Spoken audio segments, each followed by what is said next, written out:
ہم اس وقت بہت ہی مشکلات کا سامنا کر رہے ہیں.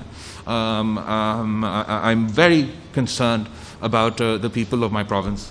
جو میں نے کہا یہ ریلیف ریکنسٹرکشن ریہیبلیٹیشن کا منصوبہ ہے، اس کے لیے بھی ہمیں ایک میسیو لیول پہ سپورٹ چاہیے ہوگا.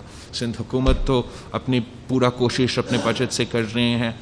امید ہے کہ وفاقی حکومت ہر ڈسٹرکٹ کے لیے ہمارے ساتھ دیں گے جہاں ہمارے عوام مشکلات کا سامنا کر رہے ہیں.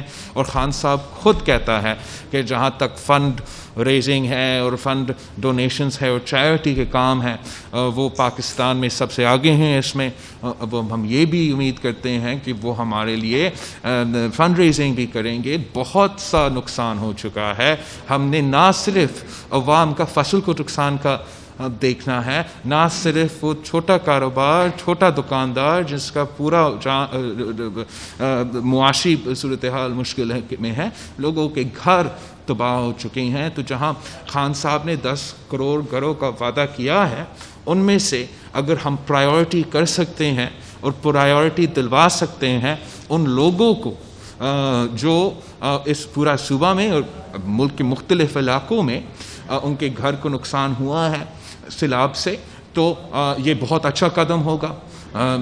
کچھ لوگ دیکھ رہے ہیں کہ ہم اتنا ہی ان کے ساتھ تھے جو 2010 اور 11 میں ہم موبلائز ہوئے ہیں. تو اس لیے ہم امید کر رہے ہیں کہ وہ ہو.